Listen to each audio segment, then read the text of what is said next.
Good day, everyone, and welcome to another episode of In Conversation with Naomi.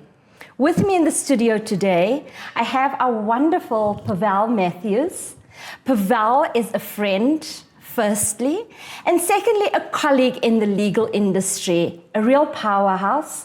So I am incredibly honored today to have Pavel join us in this conversation. Pavel is the Legal Principal Counsel at ABSA Corporate and Investment Banking.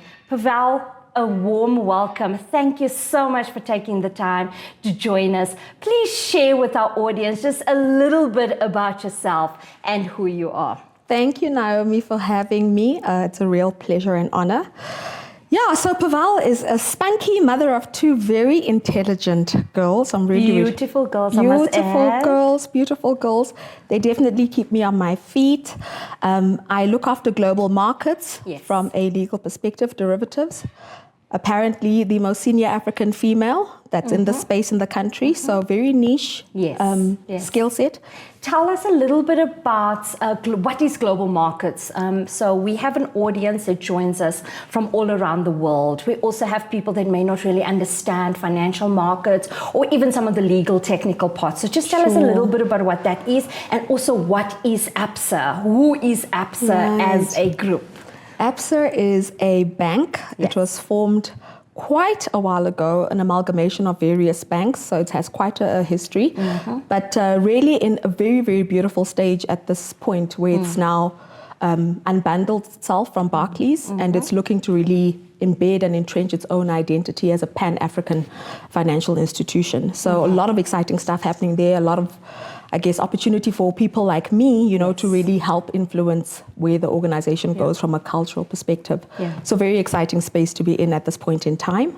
And then global markets, also known as secondary markets, I think for people, it'll be easy for them to sort of identify with it when you talk about Wolf of Wall Street. A lot of people think about that. The stock exchange, you know. So for me, it's really looking after the legal risk that comes from the buying and selling of derivatives. So you're making sure the wolf doesn't come into Wall Street. We're hoping to keep it at bay, yes. So very much from a legal perspective, it's mitigating legal risk in that space. Super dynamic, super exciting. No 2 days are the same. And so it definitely speaks to sort of the person that I am and my energy levels. It's go, go, go. It's fast-paced. Absolutely, it's an intelligent space. I enjoy that. You're always thinking on your feet. It's a creative space. It's brilliant. I love it. Funny, it's not often that you'd hear a lawyer say it's a creative space. And I mean, look at your outfit, how beautiful you are. I have the most creative lawyer that I know in my presence today. But you didn't always start out as, the successful, dynamic Pavel where you are at right now. Please tell us a little bit more about where you started. You told me before our podcast, you've got a Slavic male name. I'm so curious to hear about that. So tell us a little bit about your childhood and where you come from. Interesting. So very multicultural, I suppose, multiracial, multi-religious background. My dad is mixed race. So the name Pavel was sort of inspired by his politics. There was a Slavic politician, I'm told, that he resonated with in terms of the ideology. And so he decided to name me Pavel. So that's where the name comes from. And I was told that it means ruler or maker of laws, only to find out it's actually just Paul in Slavic. But I ran with it clearly. We're gonna take whatever it 100% makes sense to us, right? And you are the ruler of law in global markets. There we are. It's very interesting, right? So I think manifesting that. But I think also for me, it's interesting. So it's, what happens there is that you look at your name that is not common, what people expect of you, and it's not what you present, right? The Matthews and the Pavel, you don't expect a tiny little person of color to walk through the door, So I think what that did for me is really help me get comfortable with uncommon truths and uncommon realities, you know. And I think that that's a superpower when you find yourself in realities such as mine, where there's so few that look and feel like you. You know, you've got to be comfortable not being the norm, and it helps you to challenge how normative thinking is, you know, in the spaces that you are, and you can help to direct and influence differently. So it's been a superpower for me. I like that. So you, almost as a kid, you needed to become comfortable with the uncomfortable. Absolutely. Because everyone around you would have what we would have our very normal, common South African names. And kids are not the easiest sometimes. They would like tease you. You don't sound like us. Your name doesn't sound like us. Absolutely. Tell me a little bit about Pavel as the little girl. So it's interesting. I've always been a lover of education. I remember it was about 4 o'clock in the morning on the day that I was starting grade 1, exiled, by the way. So that also has an influence. And being different in the space, right? Because we were exiled in Zim. I was obviously not Zimbabwean, couldn't speak the language. So that came with its nuances. But I think my parents knew what they were doing because they didn't raise us in a stereotypical fashion, you know. We didn't grow with certain acceptances around racial superiority and inferiority and all these complexes, you know, and it was very much about optimizing the person that you are. So day 1, 4 o'clock in the morning, I'm ready. I go to school. I am literally, I think, the only person on earth that was put into detention and the naughty corner on day 1. Day 1. So this was like grade 1. Grade 1, Sub day A, 1. whatever it is that we called it back then. You were in detention. Yes, I was put in detention. And this is because we had a small window of break time. Yes. And there was a guy that was monopolizing the playground, and he would just continue to take over and not give anyone else a space. And I think that's where this need for justice and fairness and equality came from. It just felt so wrong, you know, that there's one person that is just dominating and monopolizing, you know, where everybody else can have a turn. And I warned him to get off the slide, and he wouldn't. So you first got a warning? Yes, I warned him. Okay. Get off the slide. Others want to swing, and he would not. My mother had come to South Africa and had bought me, it used to be called the grasshopper, the school shoe, big sole. Oh, yes. Yes. I remember the grasshopper. Took that off, and I gave him a good hiding. A good hiding. He obviously got off, others got to enjoy. I spent detention, I spent the break on detention sitting at the teacher's feet, but it was just the most delicious moment. Right? It felt so, you know, I felt, right. yes, absolutely. I had no problems with that. It was actually like the best break I've ever had. And you know, sometimes we want to become something, and other times it really is just built within us. So that entire concept or notion of wanting to fight for justice, wanting to stand up, and I've seen that play out in your life throughout, and we'll come to what you're doing right now and some of the work that you do for women empowerment. But it really started, and it's not something that anyone can teach you. Correct. It's not something that anyone can say, hey, Pavel, you know, you need to go stand up for yourself or for other women. Others. But it started off as you on the playground as a girl. Absolutely. Oh, I love that. I love that. Continue. Please do share. Yeah, thanks. I mean, I think that was for me sort of the beginning of an understanding. I think at the point didn't know that that's what it translated to. But in many ways, I think the marrying of being the first, right? Again, the uncomfortable truths challenging the norm. First in my family to be a prefect, first in the family to get a degree, you know. But I think also combined with what exile does in terms of allowing you to understand that persons can exist in and of themselves and can kind of provide an example for excellence in all forms, you know, because exile did that. You didn't have some of the norms that we have here around, you know, a stereotypical understanding of people.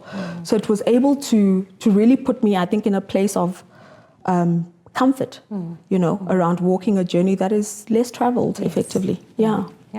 So talk to us a little bit about exile. Our South African audience would obviously be very familiar with it. Your parents had to go out because they were politically very involved in, you know, advocating or working towards a South Africa that we have now, one that is free from apartheid and what apartheid means. So maybe if you can just paint a picture of what exile is and, you know, the sacrifices. And thank you to both your parents for that sacrifice, because it is people like that allows you and I to sit on this couch today, to have the roles and the jobs in corporate institutions that we have today. But it could not have been easy. It was very difficult, Naomi. I mean, I think because we left when I was so young, I think my first early memories were when I was 3, it was about 1983. So my entire socialization was around a Zim construct, and where we lived and the area we were was very Zimbabwe. Zimbabwe, right? Yes, correct, Zimbabwe. So we were in Avondale, which is a suburb, fairly affluent. We went to a really great school across the main hospital. Called Parinyatwa. The school is Blackiston Primary, and it was very diverse. There were kids of all walks of life, different countries as well, you know, races, cultures. So I think that helped cement an understanding of self and allowed one to exist as self rather than kind of form this group narrative around who you are. I think what we felt the exile a lot more when we got back. Because the ability to assimilate became compromised. You know, my parents brought us back and we came back into a township. How old were you when you guys came back? About 12. And I resisted. I was never an advocate for boarding school, but I really wanted to stay in boarding school just to stay in Zim because that's the world I knew. And friends that you had there as well. Absolutely, right? It's the life that you basically know. It's my foundational phase. It's the life that I knew. And certainly what I understood of South Africa, I just couldn't understand why we needed to go back, you know. I knew about the racial segregation. I'd seen pictures of the township. I mean, jeepers, when we got here, it was that. The language barrier, because we didn't speak any of the African languages and we were thrown into a township. So every day was a battle. You know, I think obviously looking back, I can process that for what it was, you know. But there was such an uncomfortability around having to exist in that space where you are questioned on the daily. Who are you? Why are you? Why don't you speak our language? Why you're not really black? Yes, you 100%. And then of course there's the Pavel and the Matthews, right? Which adds its own dynamic in the context of a black township. You know, and it would be struggles. You're on the taxi and they just wouldn't drop you where you need to be dropped, and you know, because you are seen to be rude purely because you don't speak the language. Assimilating in school was weird because it was, you know, it was very white. The school was very white. A very small population. Readjust 100% to who I am as a teenager, and then you still have to go through the normal teenage.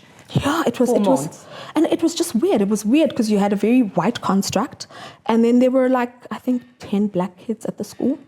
And so it was strange that from an identity perspective, I really couldn't identify with what should have been my people.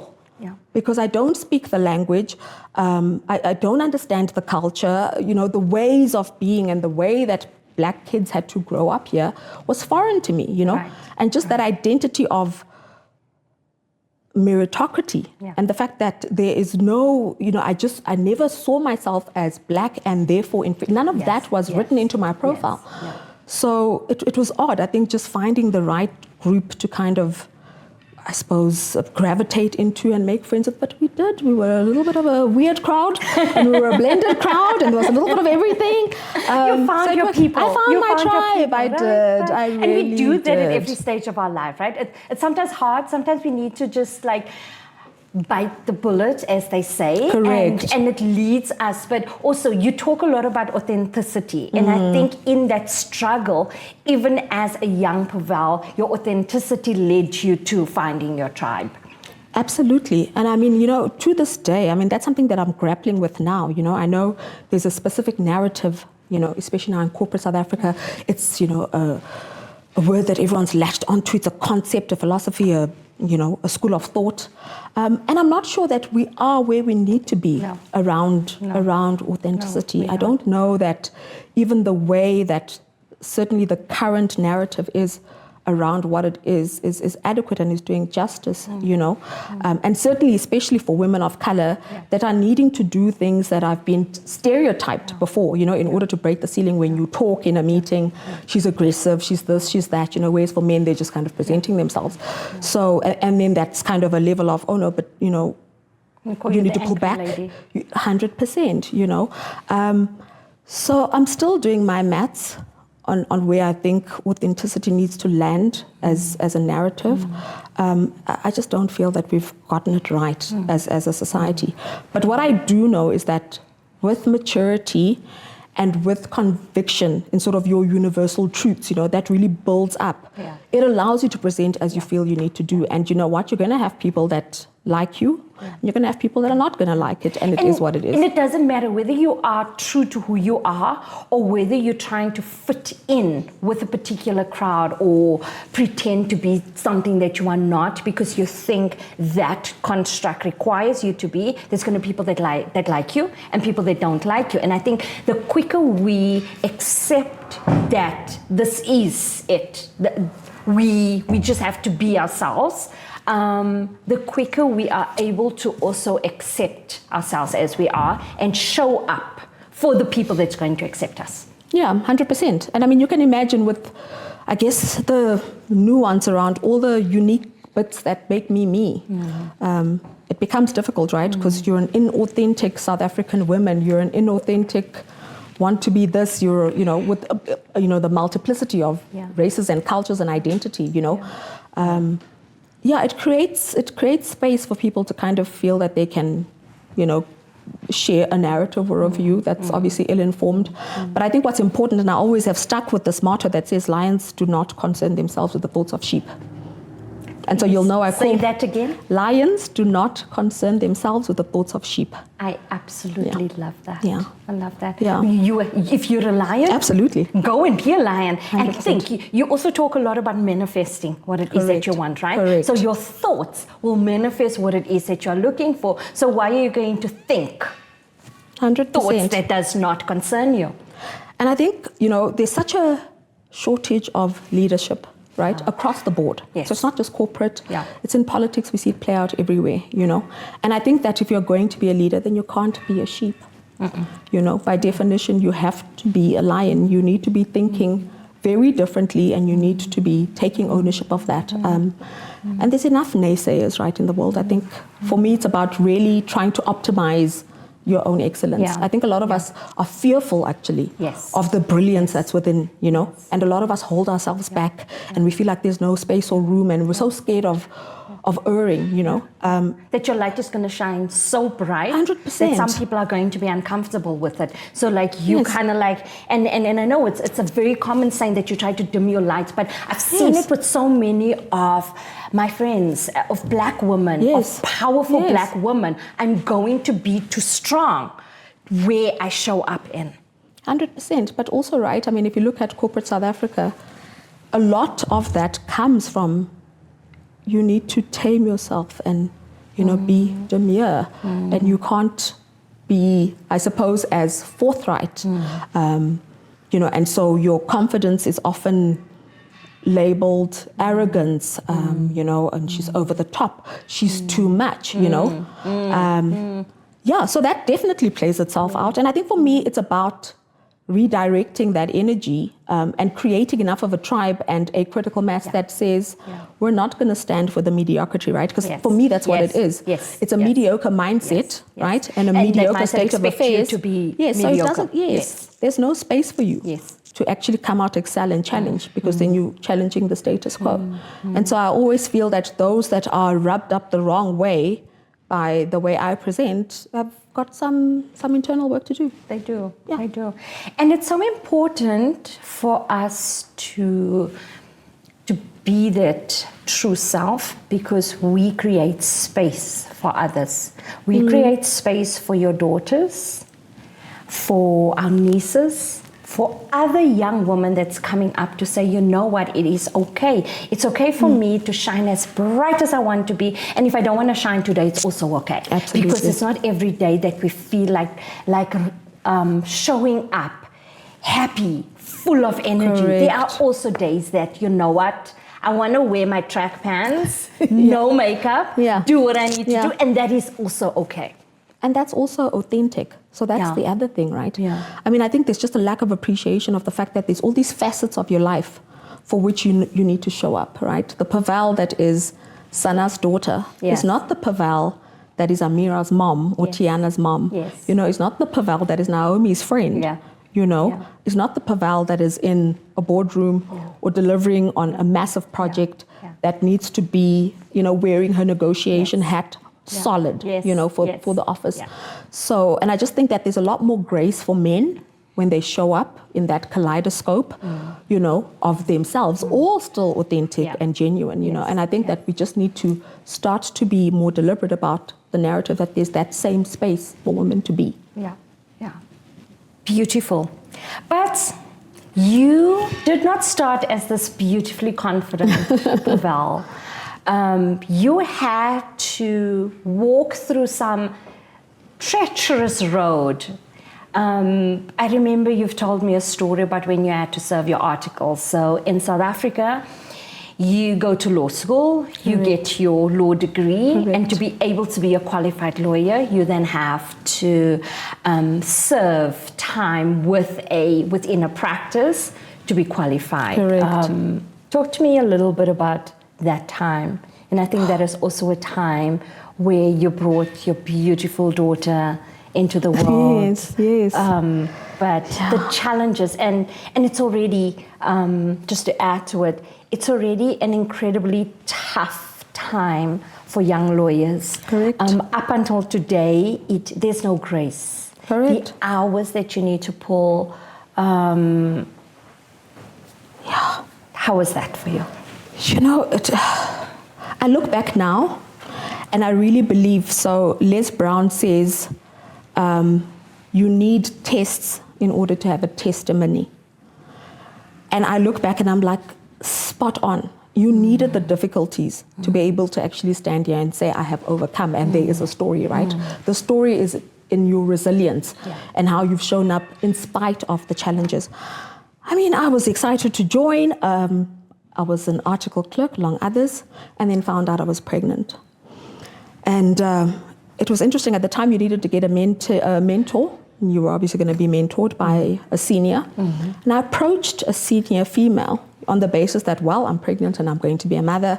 This is someone who's a mother, I've got a lot to learn. It made sense that I would, and I was met with such resistance and disdain, quite frankly, How do you show up here pregnant? You were asked that? Yes. How do you show up pregnant?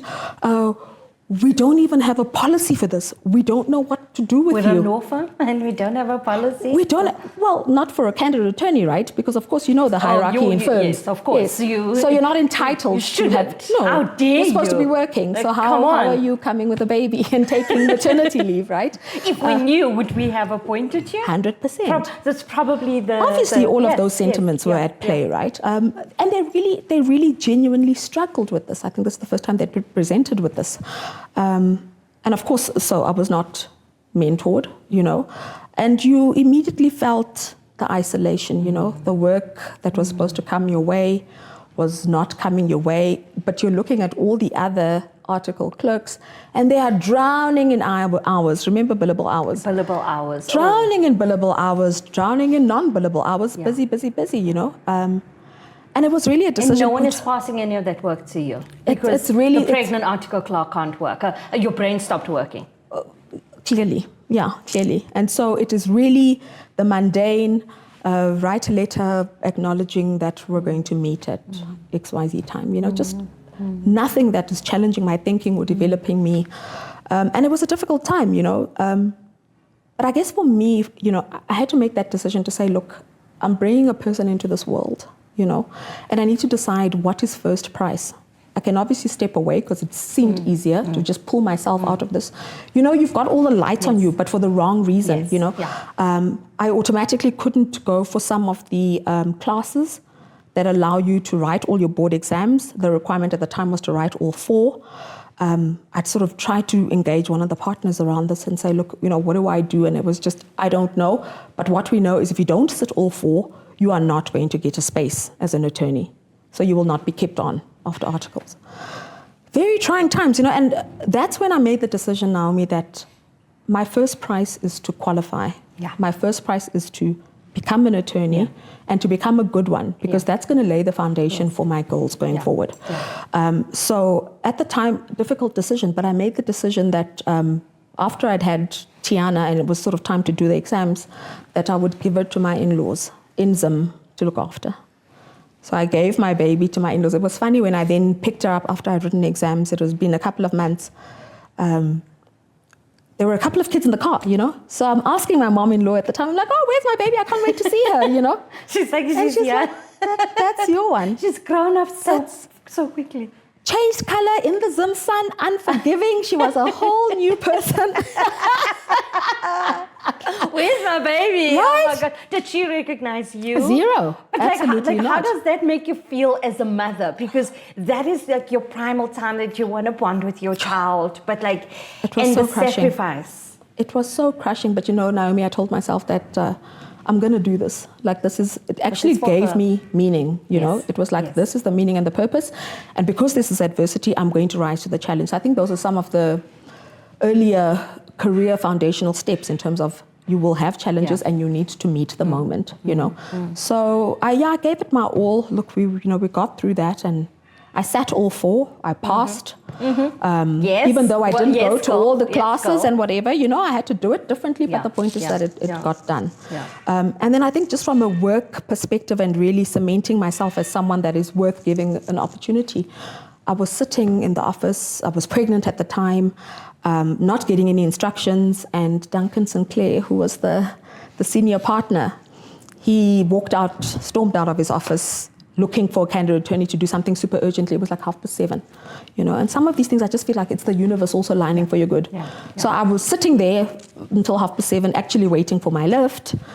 But I was there, and he said to me, look, I need a clerk to do ABCD research on asbestos now. Need it at 6 o'clock in the morning. I need the stuff. I was like, no problem. I'll get it done. No problem, yeah. So pregnant me, took the brief, went home, through the night. Worked. Produced my best work. And after that, there was no partner that didn't want to work with me. Pavel, please, can you? Pavel, please, can you? It literally changed. Thank God for asbestos. And an urgent research, urgent brief. And I think it's that resilience of I will continue to show up like other clerks, right? Because I could have told myself, I'm pregnant, they don't give me work, it's been months and months, I might as well just go home. But I continued to show up the way that I felt that my brand needs to be. And do it excellently, right? Right. Because I often find that people see you who you are right now, but they don't understand that you had to put in the work. Absolutely. You also had to show up. Yes, the firm let you down, or people around you let you down, but you decided, when I got that opportunity, I'm going to give you the best output that I possibly can. Absolutely. That was absolutely the mindset. Yeah. And I think a lot of people do that. A lot of people allow other people to write their stories for them. Oh, wow. Yes. So it's very interesting. And I often say, even to my mentees and others, and a good process to kind of use as an analogy is this process around when you go for your work reviews, and they'll tell you, you're a good, you're a strong, you're an outstanding. No, you determine that. You know what you are. It doesn't matter what that review is. It doesn't tell you who you are. It's their view of what they think is happening with you at the time. And it's filtered through their perception, which perception is mirrored in so many things. Like the perception of the partners at your firm was like, you can't have a pregnant article clerk. 100%. Because if you're pregnant, you're not excellent and you can't deliver, right? Right. That was their perception. Right. But that's not who you were. And the opportunity was actually to show that, hey, guess what? The person that you thought was the dud in the room is actually someone that's really pulling through for you in a way that you haven't seen before. Exactly. So again, I think a lot of myself, my growing up, my career is about reshaping the narrative, and I think creating space for inclusive and alternative ways of thinking, which I think we're in desperate need of. Oh yeah, we absolutely are. Absolutely are. So thank God for your parents-in-law, but I think you told me that they were also an influential family. Absolutely. How was that? How did they embrace you and embrace having their little granddaughter from Pavel? Oh, that just makes me so emotional, The support there was phenomenal. So my in-laws, ex-in-laws, Morgan Changirai, who was the Prime Minister of Zim, and his wife, the First Lady, and the most amazing human, Susan Changirai. Yes. She was, Tiana's their first grandchild. Oh, wow. So she's the first Changirai grandchild. Yeah. And they absolutely adored her. I think in many ways as well, because they're a very cultural family. They're also tribal in many ways. And, a royal lineage from their side. Of course. Came with nothing else, nothing more blood, better than exactly. Things, right? There you go. But I think it was interesting. I think part of my role, if we're going to look at what the universe does for people, it was also to help them see the world differently. And I think because of the proximity of having an in-law who's different, who has all these diversity lenses about her, but still a shared common humanity, you know, and a common want for the betterment of the world. You know, I think it was such a beautiful way to inject into them that things can be different and it can be okay. Yeah. So it was a learning curve for them. It was obviously a learning curve for me. Yeah. Very interesting just times in the home because things are very procedural and cultural and there's a way about it. And obviously you're dealing with, how did you manage all of that procedural, cultural expectations? I'm a Matthews, guys. I don't. You do, it needs to be done. I don't. Look, there were some things that I was just like, it's not going to happen, you know, just authentically me. I'm not going to do certain things. I think actually a very tough intersection when we're talking about inclusivity and kind of being yourself. When Tiana was born, Machangirai came with a bag of ritual things that need to happen when a child is born, you know, according to sort of a tribe and culture and, you know, and this ritual needed to happen to the child. And I was very anti that. I didn't understand it. I didn't know what those things were that were going to be put on her. I didn't know if she had if she had a reaction. If you know what I mean. If we were going to rub solutions on her, we didn't know if she had a reaction when we go to the doctor. What do we say? What is it? And so that's I mean, I think that was one of the highlights in terms of kind of a standoff. Between cultures, you know. And I mean, I guess, you know, to this day, as a mother, it is my job, as it is hers, to do what's in the best interest of your child. And at that time, it was the best interest of my child, you know. And so, but that was a tough one. I often reflect back, and it created an interesting tension, but I think also then created a respect, you know, around the fact that, you know, I am the mother of my children, and I will be the one that narrates what happens for them going forward. But I mean, you definitely get these culture clashes. And happy to embrace culture, but also to a point that it's comfortable, and that you understand it as well. It's so weird. There's this culture story that I love sort of, you know, retelling. And it's about this little Italian girl, Maria, we'll call her Maria, you know. And Maria watches her mom making this roast in the oven, you know, and this roast leg of lamb gets cut in half, you know. So Maria's like, Mama, why do we cut this roast in half? Why are you cutting in half? You know, and the mom is like, because your great-grandmother did it, and all the family do, and we always cut it in half, and this is how we make it, and this is the, you know. I'm hungry now, by the way. Right?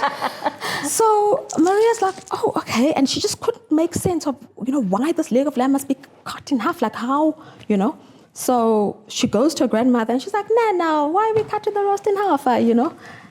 And the Nana goes, oh, Maria, because the roasting pan is too small, Maria, we cut in half so it can fit, you know? And it's like, wow. So for years and years and years, everybody accepted that this is the way, it is the culture, you know? In the meantime, it was just the practicality of the thing needs to fit in the pot, you know? And I think a lot of us don't do enough of that when it comes to challenging. And it's not, it's not just culture, you know? It is everything. Why does the shop run this way? Why are women where they are? Why do we have this discrimination? And we need to be more inquiring and inquisitive, right? If we're going to get the outcomes that we want. That is so beautiful. That's so beautiful. And your daughters, they are amazing. Would have loved to have them here, to get their view.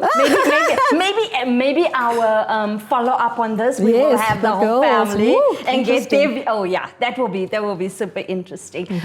But so back to your career. You finished articles. Correct. How did you get to being one of the few or only black derivative women, senior ones in ABSA? You went from not really getting any instructions to like now literally leading the corporate and investment world from a legal perspective. I don't know about leading, but I mean, it's been interesting, you know, and for me, I just feel like the universe aligns. I'm by no means going to purport that this is some deliberate strategic plan of excellence on my part and all this great. No, I really do believe if it's the ancestors, the universe, God's design. I think there's a part of, I believe God helps those who help themselves. Yes. And I've done a lot of trying to help myself. Yes. I don't sleep on myself. And I've made a deliberate choice to be conscious, and to really show up in all the spaces. So I think that the universe, wants everyone to win. And so it's aligned for me in that way. But, when I was at the firm, I quickly realized... like how we call it, the firm. The firm. When I was at the firm. The firm and the fixer. Yeah, absolutely. Yeah, so look, when I was at the firm, I really wanted an opportunity to play in a particular space, and it just was not happening. So it started to frustrate me. And I really wanted this, particular experience. And so I think that's what got me looking. And I was like, no, I need to get this under my belt. And so the opportunity came to go to Sanlam. Yeah. And that's where I really had my first encounter, with sort of the derivatives universe, the master agreements and that whole world. And there's nothing yet in the country that supports learning around that. In fact, I know UCT recently, UCT, I think it's UCT or one of the varsities recently tried to put out a course or there's something, but it's only now, so it's very niche. So it's one of those learn on the job, but also super exciting, I'm a sucker for learning, Naomi. I know. 3 degrees in, many certificates and courses, but also sort of learning on and off the field. And I do that with my kids as well. I know when they went to the School for the Gifted, when Tiana, at some point they did like a course on Europe, London and whatever, and then I took them. So I think it's about cementing experiential learning. Correct. Or like practical learning alongside your degrees or alongside your theoretical studies is so important. 100%. So so Sanlam was 11 months and shortly into it, Investec called and they asked me to join. And it's Investec. It's Investec. Yeah. How long were you there? Investec was about 8 years. I think I did about 8 years at Investec.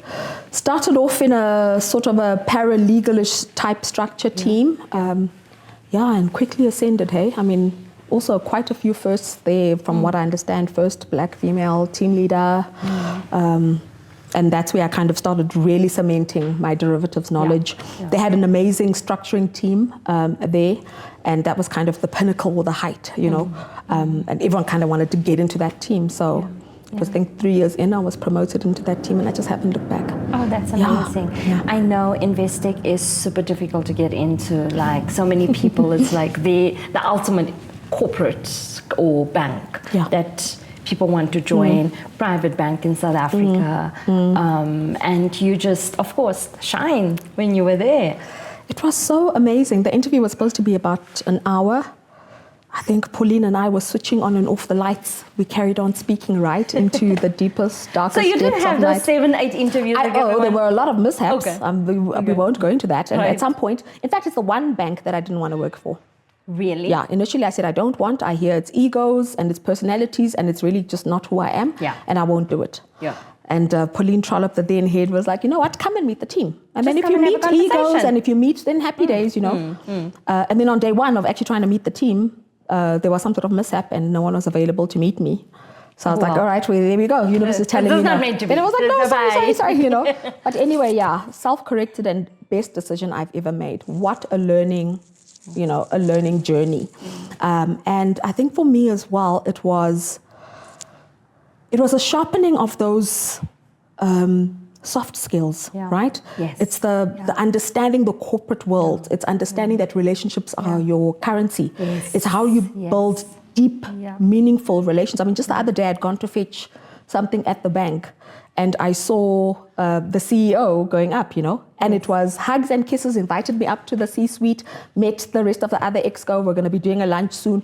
It's a family. There's a lot of love and connectedness, but because they really invest in that depth of, the people and the depth of the connection, And yeah, that's just one thing I took away from there that I've never let go of, and I really believe in. That's so interesting because that is not what people from the outside see. From the outside, you see like salespeople, business, billable hours, get your stuff done. And it is so wonderful to know that relationships are in a business environment prioritized because that 100%, you touched on it, that it's your relationship currency. For me, that is your measure of wealth. Absolutely. The depth and the value of those. And we are sitting here today because of relationships. Correct. This is true. It's like we went on a walk. She made me walk the West Coast. I couldn't breathe when we were done. But you did it. I did it. It was great. And I'm like, Pavel, will you join my podcast? Correct. It's like, yes, done, dusted. All we had to do was find the time. So it is, and of course, not taking those relationships for granted and not abusing it. Yeah. But it is the depth of those relationships that sets us up for success. 100%. And that opens up possibilities for things that seem impossible. Yeah. I mean, so I'll just speak openly. Richard Wainwright, who is now sort of exiting as CE of Investec, he was at the time head of the corporate investment banking business, And I went to him and I said to him, Richard, my daughters are at a school for the gifted. That is out of the ordinary. Yeah. Investec sells itself as an out of the ordinary institution. Yes. Why, there's synergy here. Why are we not doing something? Yes. So I said to him, these are the young, brightest minds of the country. Yeah. And we obviously want them in the institution to the extent that they want to get into banking. Yeah. Invest in them young. Invest in them young. And I said to him, why not go in there and give them a little course on banking? Yes. And Richard prepped and prepped and prepped. And he came with a bag full of fluffy zebras. Oh my God, and he I love did a speech at the school. Yes. But so this is the point, is that 100%. But also, how many CEs of big financial institutions are going to a primary school and investing the time? So again, relationships being your currency allows us to have that relation where he can actually go in there and do the unthinkable, Yes. And to this day. And that probably wouldn't have crossed his mind. Absolutely not. If you didn't say, hey, why aren't we doing that? So it's like also leaders opening themselves up to have conversations with the ordinary people. Correct. Leads to extraordinary outcomes. 100%. Absolutely spot on. And how many of those young primary school kids are the investment bankers today? Are the ones that's ready to get into leadership positions? So I mean, this would be Tiana's age. So they're all starting varsity now. So it'll be I'll be keen to see how many of them go banking route and.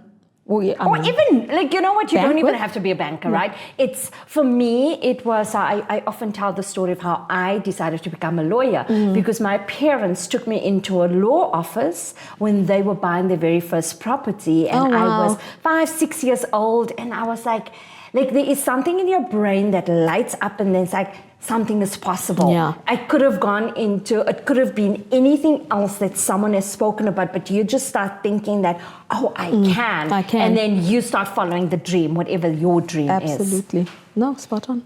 True. Now you're at ABSA. Yes, I am. The Red Bank. The Red Bank. With infinite possibilities. I have so many beautiful friends at ABSA. But talk to me about the work that you are doing for women. So you talk a lot about finding your tribe, advocating for women, and like having your support system. But I also think that you represent that for so many other women. Oh, thank you, Naomi. You've chartered the Women's Charter that is aligned to the United Nations Women's Charter Compact. Talk to me about what it is that you are doing in ABSA around advocating for women. A lot, Naomi. Hey? I know. That's a podcast on its own. No, that's a podcast on its own. I think the biggest thing is just being conscious on a daily basis, that when you enter into rooms, you are entering with the consciousness for the people for whom you speak, not necessarily the people to whom you speak. So a lot of us will be curtailed in what we say, and we want to manage and are fearful, to vocalize because we're thinking about whom we're speaking to. And I've chosen that it's more important that I'm conscious about for whom I'm speaking, who don't necessarily have access to those rooms. So that has given me a level of, I think, bravado and deliberateness around how I... It frees you. Sure, yeah. But also, you are very careful in how you engage. You know not to waste opportunity for engagement and interaction, because you know that literally with every step or interaction, you could be opening doors or closing doors for others. So I'm always very conscious around that. I think that it's allowed me to become a lot more courageous, where maybe sometimes, as you say, there's off days and you don't really want to be in the spotlight, but when you see something that is not kosher, there's something that is impressed upon you to call it out. Yes. And you have to call it out consistently. You go all back to the goal time. on the playground? 100%, yes. And I have to take off the grasshopper if you don't listen to the warning. The grasshopper is coming for you if you're naughty. Absolutely. Look, and I think again, serendipity, the universe, I honestly don't think that I should have been the one to get to where I got to in terms of the interaction in the organization around women's empowerment and issues. But I had been and continue to serve on the Corporate Investment Banking Employment Equity Forum, right? So that's the broader employment equity transformation kind of agenda. But it just so happened that because of all the work I'd done prior in the broader women's network, and I'd also served on the Banking on Women Forum, which is the CIB Women's Forum. So all the different business units have a women's forum. Got it. Right. Got it. So for corporate investment banking, it was Banking on Women. I'd been on that steerco before. And so it was just a natural progression that where they required hands on deck in order to kind of facilitate the advancement of women agendas. I put up my hand always. That's also the other thing, the power of yes. I say yes to everything. Yes. The power of yes empowers you. Leads to so many beautiful opportunities. Absolutely. So fearful as you are, go for it. So that was that. It just so happened that we needed to then present to our then CE around what the women's priorities are. What do women at ABSA want? What are the blockers? What are the barriers to success? What are we identifying? And how do we see the organization and its infrastructure pushing for women's advancement, right? And the landing of some of these things that we want. So as women, we sat down, we crafted, narrated, we had focus groups, very much involved in doing that from a legal and compliance perspective, kind of collating what it is. It takes work, eh? It's an absolute... It doesn't just happen. It's a lot of work. So from there, consolidated all of that, partnered with the United Nations, got that into a women's manifesto that was adopted at a board level, and that's our ABSA Women's Manifesto, right? And it kind of lays the ground for how women need to be dealt with in the organization, sort of the founding principles. And then from there, we had the priorities that we needed to now set up that we presented to the AGIL Exco. So that's the ABSA Group Exco. By design, I found myself being one of the co-speakers. And so we spoke on what it is that the women wanted. That got refined a little bit. And then were able to present to the board. And then again, found myself being the one that's presenting to the board. So doors opened. It also takes courage, right? Absolutely. And so the power of yes, but following through with saying, I know this is going to be tough. I may be criticized for it. Correct. But I'm going to put in the work and I'm going to do it. I'm going to have the courage. Absolutely. I mean, mind you, right? There are women that are leading businesses, substantial businesses, right? And P&L roles, so that's profit and loss making, so that's, profit generating businesses, I'm in legal. What do they call us? A back office. A cost center. A cost center, yes. I'm in a cost center, I think really, when you look at it by design, what business did I have? Certainly being at the forefront of leading the discussion. I mean, happy to participate. But correct, right? Yeah. And it's that. So lo and behold, before you know it, running the pay parity work stream. So we're looking at pay parity and gender parity in the organization. And then in all of that time, got appointed as the chairperson of the Corporate Investment Banking Employment Equity Forum, which looks after the broader forum. And just recently, I think last week, appointed as the group chair of the Employment Equity. Congratulations. That is Thank you. amazing. Yes, so on the up and up with what I love. When do you get time to breathe? Oh, Naomi, I think it's just God's design. I don't know. We find time for what's important, eh? Yeah. Look, I mean, I think having a ritual is important, right? So that's something that I established a long time ago. And I think what also it serves to do is that if you're off kilter, off balance, as soon as that starts to fall down, you know, then you know that there's something that's plaguing you that you need to address. So I think the waking up, praying, meditating, exercising, haven't been good about the exercising of late. We'll get back there. But we'll get there, you know. But those are sort of the three things that anchor me, you know. And I think in the meditation is really being deliberate with the universe about, please help me show up in a particular way on a certain day. Some days are tougher to kind of show up to than others, you know, but it's like, universe, please, you know the mandate, you know the intentions, you know what I need to get done. Work with me to present correctly and to position myself, and you know, and I've just never been let down. So that's just a universal truth for me. Like that you are here in front of me is that the universe wants me to win. I am so certain of that. So you're doing all this work. You are serving on so many committees. There'll be women out there that say, you know what, it's easy to put stuff on paper. It's easy to go and talk to a board.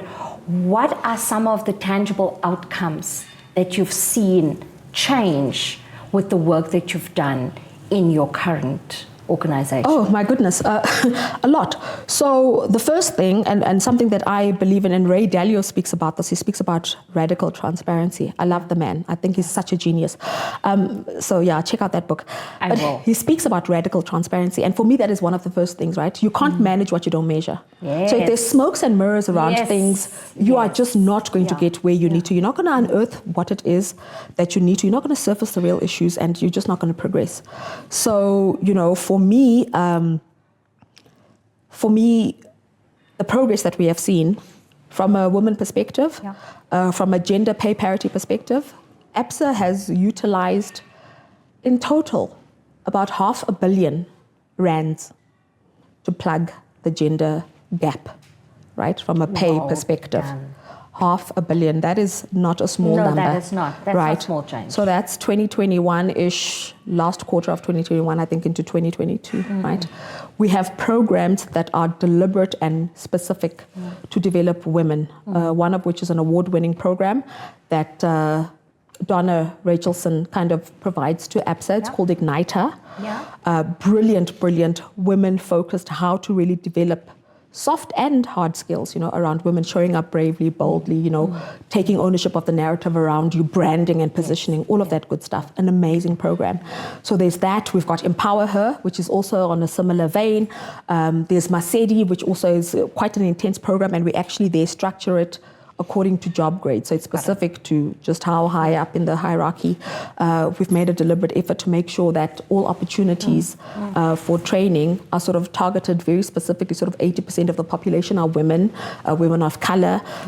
You know, I think we're struggling from a women at a senior level. I think, the funnel becomes very correct. But it's certainly something that we are very deliberate about, right? We are looking at what is happening with our succession planning. How are we training, you know, women and developing women in order to be, you know, ready now successors? It has to be. It absolutely has to be. And then, of course, we look at the targets. We look at the hard numbers.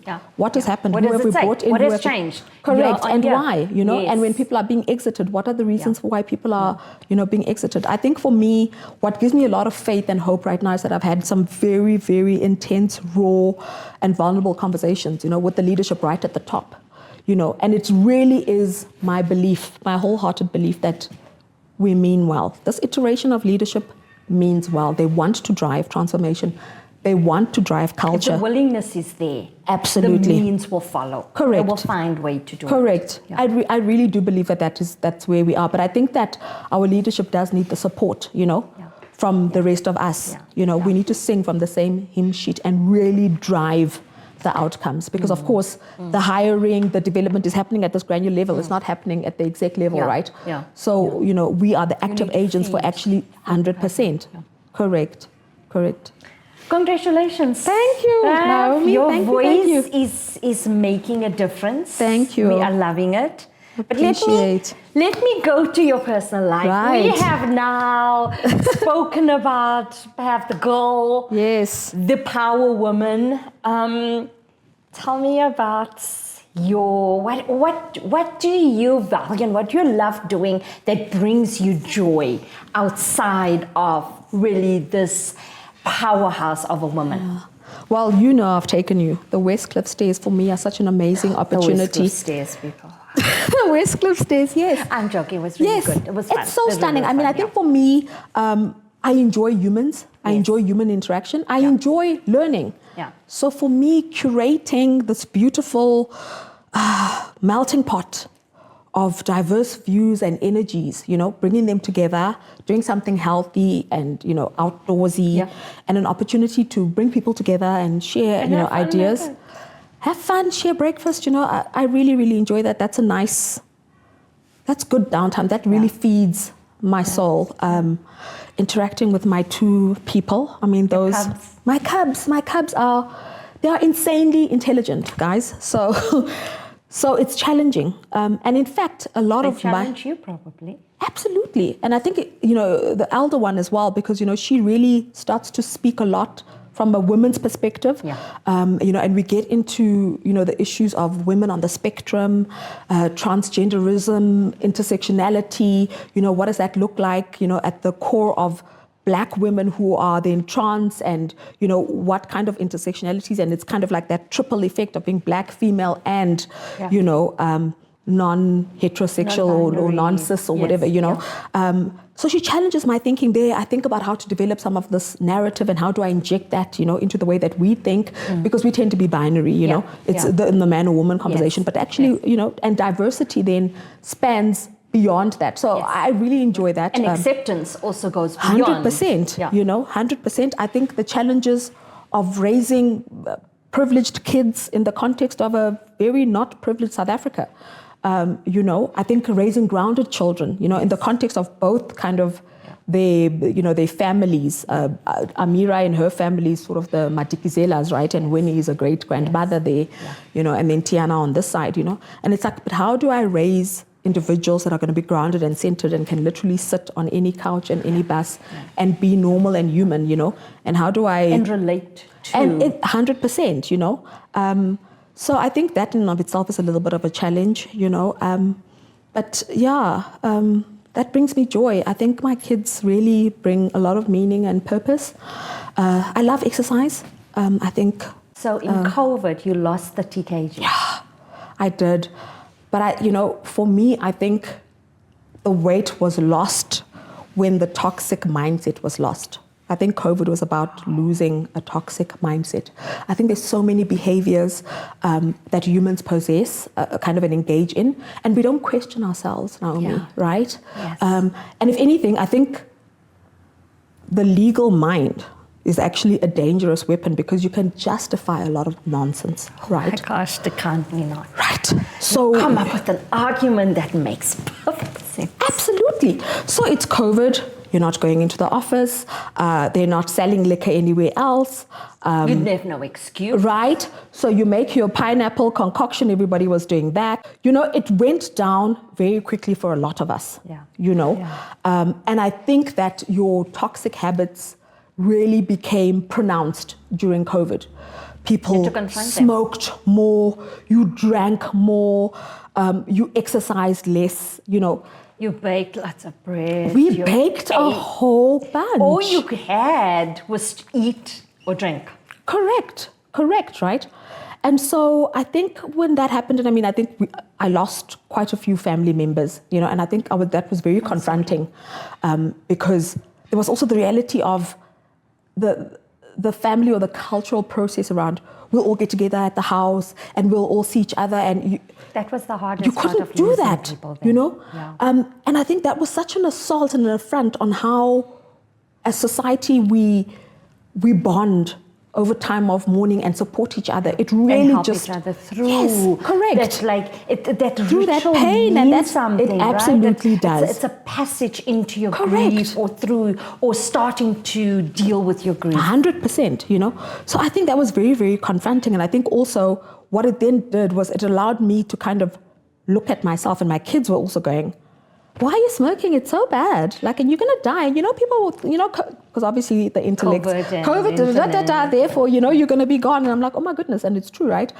So I was like, something's got to give here, And so I decided I'm going to tackle the alcohol first, And then in tackling the alcohol, I was like, I'm going to start giving the exercise classes. And that was a way to hold myself accountable. I'm like, I'm going to put on my status. I'm going to absolutely put it, through the wellness center at ABSA, do a JV. I don't need to get paid anything for it. I'm going to be sharing what I know. And I think that's the other thing that it challenged, right? This mindset that you need to be so qualified before you do anything, Or you need to stay in your lane. 100%. If you are a lawyer, if you do law. Correct. Oh my, what? Yes. Why are What you going to lawyer? go do wellness and you, exactly. 100%. And so I got all of that, right? Yeah. I got, there were certainly, crowds or narratives that spoke to what is she doing there? She should be doing, legal work or whatever, but it's okay. the naysayers, But it's 24 hours in a day. Right? And when I then look at it, how it set me up, because even the relationships that I now had at group, Yes. and the ability to then present myself in all these spaces and to put up my hand, it actually opened that up because of You're some of these recognized. avenues. Correct. For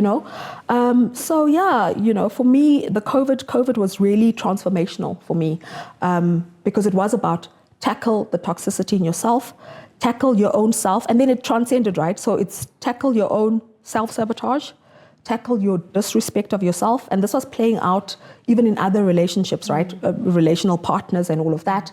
And really interrogating, like, what is the value of the setup and what is it doing for me? And, how is it holding me back? And a lot of people do not allow themselves to confront themselves in that way, And a lot of people are not active participants in their own lives. And I used COVID to do that. And I've never looked back. It's just been amazing since then. So dumped alcohol, got onto... Still no alcohol? It's going to be 4 years in December. No wine? 4 years in December. But Hey? wine? But you see my big personality, without... No, I've not. And it's funny, I have not craved. You haven't? Not at all. And so I just thought every first of the year, I am going to drop a bad habit. So I started with the drinking, and then got rid of that. And then the next year was the smoking, got rid of that. And then I started working on negative self-talk. I don't think I'm quite there yet, and people won't believe it, but it's so easy to beat yourself up. And the negative self-talk is up here. Correct. It's not always the words that we're saying, but it's like that thought. It's like, Naomi, why did you do that? Like exactly to the point I was making. Like, who am I to be the one to present to Exco? Like, I'm the back office or whatever. I'm a cost center. I think that's a habit that's probably harder to kick than the physical manifestations of an alcohol or a cigarette. Yes, absolutely. Or smoking. Yeah. Absolutely. And then I think just being more deliberate with each and every sort of year about stepping into my excellence. I really believe that our sole job is to become more of who we are. And I've got this clip that Oprah, did a clip, and she talks about, I was always so scared to be full of myself, and she's like, people are going to go, ooh, she's so full of herself, ooh, she's so full of herself. And she's like, that's your job. That's your only job. Yes, that's why to be full of yourself. If you're not going to be yourself, then who else is going to be you? You are going to be a terrible any other thing. Yes. You have to be the best and most of you. To being full of Pavel and full of Naomi. Correct, 100%. This has been such a beautiful conversation. I think we can go on for days and days and days. Yeah, this was lovely. Much. Thank you so much. Thank you for having me, Naomi. In closing, what words do you have for our viewers, and what Pavel wisdom, besides just be full of yourself and embrace who you are, would you like to share with our audience? Oh, I've got so much to share, Naomi, but I think really the one motto that resonated with me is lions don't concern themselves with the thoughts of sheep. So many of us are really resisting stepping into our excellence because we're looking at what are they, she going to say. And actually, all of those are sheep. There's only one lion, and that is you. And I think you need to step into your excellence and really afford the world and yourself the opportunity to shine bright. We need more of that. Yeah. Thank you so much. Thank we wish you just the most beautiful journey ahead with both of your beautiful cubs. Thank you, Naomi. And I think we must have a family segment. The Kardashians. We will plan that. But the Matthews. The Matthews, Changirai, and Morris. Yes, that one. All of them. All of them. The diversity in the house. diversity is there. We bring it. Yes. You've heard Pavel. Do not concern yourself with the thoughts of sheep. Be the lion. Be who you are meant to be. Please do tell us, where can we find you? We'd like to follow you on social media, to listen and share more of your wisdom. Please share with our audience where they can find you. I'm really bad at this, I must be honest. I reeled in my Facebook and reeled in my Instagram to a more controlled population. But LinkedIn, I think LinkedIn is a good space to start conversation. Yeah. So you can find Pavel on LinkedIn. Please see the link on your screen, and we will see you for another episode of In Conversation with Naomi.